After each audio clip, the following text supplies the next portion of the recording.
Dalam 100 tahun setelah Buddha wafat, di kota Rajgir, ada seorang raja bernama Asoka yang merupakan raja yang agung dan bijaksana di India.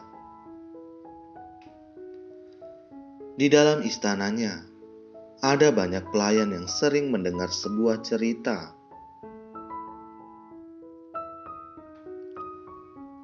Pada zaman Buddha masih hidup, ada dua anak laki-laki yang sedang bermain pasir.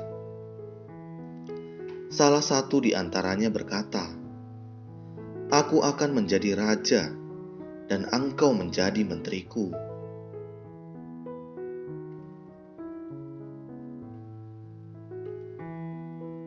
Mari kita membangun kerajaan besar dengan istana di dalamnya. Jadi, mereka berdua membangun istana di sana. Anak kedua berkata, "Baiklah, mari kita bangun sebuah kerajaan besar. Kerajaan besar membutuhkan gudang besar, baru bisa menyimpan banyak bahan pangan dan barang-barang berharga."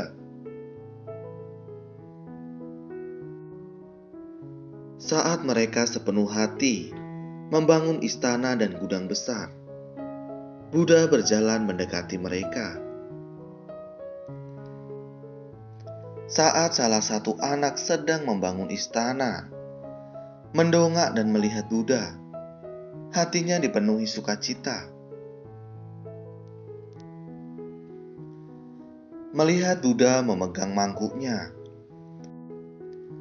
anak ini segera mencendok segenggam pasir dari lokasi gudang dan dengan hormat berkata kepada Buddha, "Yang dijunjung, aku mempersembahkan rasa hormat tertinggi dan bahan pangan terbaikku."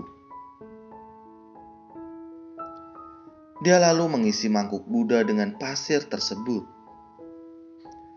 Buddha melihat bahwa anak ini sangat menggemaskan.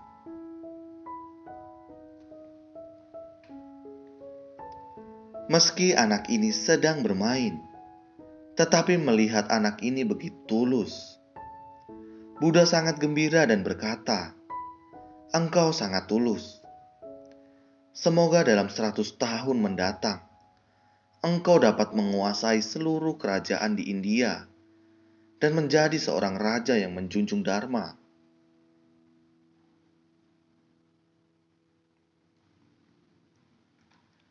Kisah Putri Raja Asoka. Di kota Rajgir, banyak orang yang berkata bahwa Raja Asoka merupakan anak yang 100 tahun lalu diramal oleh Buddha. Kini, sebagai seorang raja, Raja Asoka menjunjung dharma serta sering memberi persembahan kepada para anggota sangha di istana.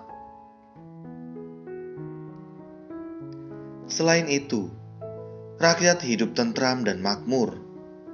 Di dalam istana, ada seorang pelayan yang pernah mendengar cerita ini dan berpikir, 100 tahun yang lalu, Yang Mulia dengan penuh hormat memberi persembahan berupa segenggam pasir kepada Buddha dan memperoleh berkah sebesar ini. Sebagai seorang pelayan di istana, aku tak bisa memberi persembahan apapun. Apakah di kehidupan mendatang, aku akan semakin miskin? Dia mengeluh akan nasibnya sendiri. Suatu hari, dia melihat sebuah koin di lantai. Dia segera memungut dan menggenggamnya di telapak tangannya. Dia terus mencari pemilik koin tersebut. Beberapa hari berlalu, tetapi dia tidak menemukan pemilik koin tersebut. Jadi, dia berpikir, koin ini mungkin tidak berarti bagi pemiliknya, tetapi bagiku, Ini sangat berharga. Berkesempatan untuk memberi persembahan kepada anggota sangha. Inilah harapan terbesar dalam hidupku. Suatu hari, sang raja ingin memberi persembahan kepada anggota sangha. Melihat anggota sangha pertama, pelayan itu mempersembahkan koin dengan penuh rasa hormat. Saat menerima koin, anggota sangha itu mendoakan pelayan itu dengan tulus, semoga harapannya dapat terwujud. Pelayan itu berpikir, semoga aku bisa menjadi kaya, agar aku bisa terus memberi persembahan kepada anggota sangha. Inilah satu-satunya harapannya. Beberapa hari kemudian, pelayan itu tiba-tiba meninggal dunia. Setelah itu, istri Raja Asoka mengandung. Sang ratu melahirkan seorang putri.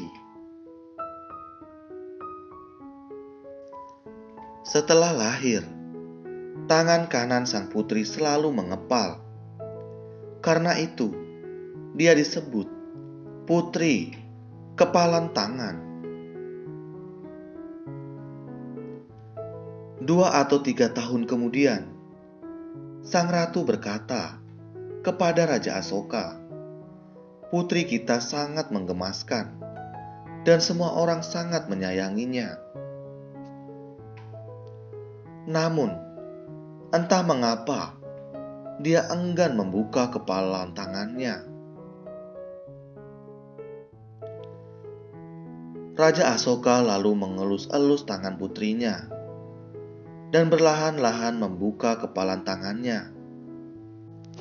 Ternyata, di telapak tangan kanannya terdapat sebuah koin. Setelah melihatnya, Raja Asoka mengambil koin itu. Kemudian, muncul sebuah koin lagi di tangan putrinya. Orang-orang pun mulai membicarakan tentang seorang pelayan di istana yang dengan penuh hormat mempersembahkan koin yang ditemukannya. Lalu terlahir kembali menjadi Putri Asoka. Ini merupakan salah satu kisah dalam sutra. Jika ingin memberitahu orang-orang bahwa berdana dapat mendatangkan berkah, kita dapat menggunakan kisah ini. Ini juga dapat menginspirasi orang-orang.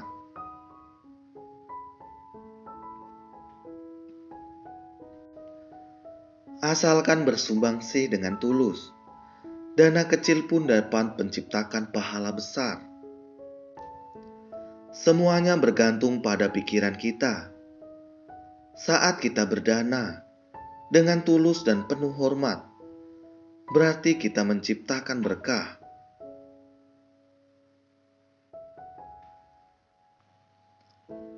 Pelayan itu mendengar tentang kisah kedua anak pada 100 tahun lalu dan menyaksikan kondisi Raja Asoka sekarang.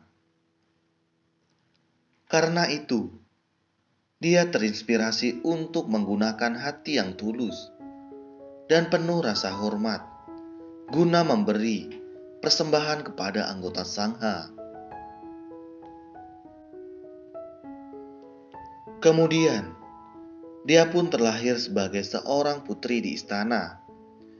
Koin di telapak tangannya ialah buktinya. Saya sering berkata bahwa butiran beras dapat memenuhi lumbung. Menyisihkan segenggam beras tidak akan mempengaruhi kelangsungan hidup satu keluarga. Namun, akumulasi beras yang disisihkan dapat digunakan untuk menolong keluarga lain.